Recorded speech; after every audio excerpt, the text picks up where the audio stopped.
We are doing a lot of research in this field of neuroimmunology.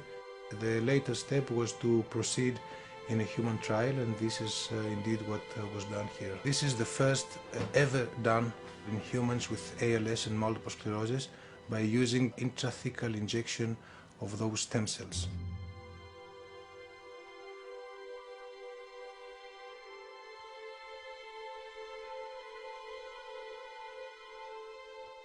I was 24 and I had these neurological symptoms, and about 15 years after my first episode, I woke up and I was blind in one eye. I went to an ophthalmologist and I was clinically diagnosed with MS.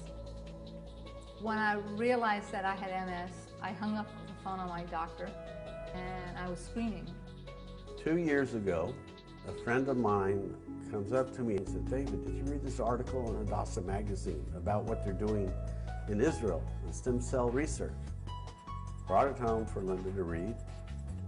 She read it and immediately said, "I want an appointment with a doctor. Make it happen. You do it, you know." And David got, you know, he's like typical Jewish husband. He does exactly what his wife tells him to do. So I immediately sent an email to Lee Wunsch, who's CEO of the Federation. He sent it on to Annette Sondak. Annette Sondak set up the meeting. 2 days after he arrived in Israel, we went to Hadasah to meet the doctor. Linda was almost paralyzed. She almost couldn't walk, definitely not walking alone, but she could do only a few steps with significant bilateral support. She would furniture walk. She'd walk from one chair to the next to hold on to something so she wouldn't fall. I would fall many times, bruised all over, and I almost had a brain concussion because I would fall and hit my head.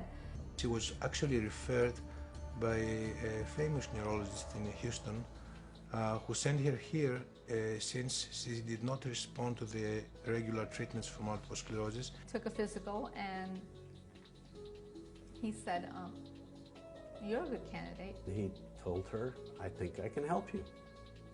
Would you like to be involved in this study?" And of course we jumped up and down and said, "Yes."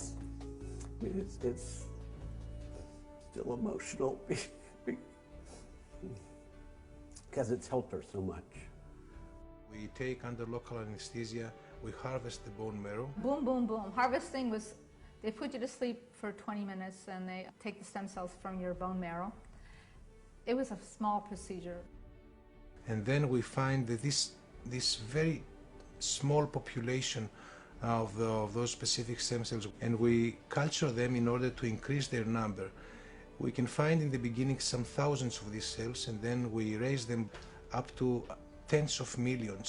I was on the bed and, "Oh, here comes Ephraim." I go, "Who's that?" Ephraim, he's the lab technician, and he had this little black box.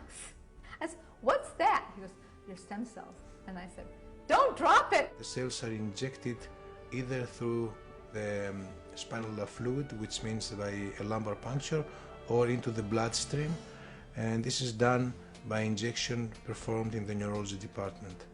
I've gotten much better than I was 2.5 years ago. She had 3 injections of the stem cells. She started walking, then she threw away the cane. She does not use the cane, and she can walk fast. She can even run now for hundreds of meters. I'm a firm believer in supporting the work of Hadasah, because when you support the work of Hadasah, it just touches so many lives. It's really helped because of what I've gotten from Hadasah and from Dr. Cruz's. That there is a way to reverse disability, which is something believed to be an impossible task for years.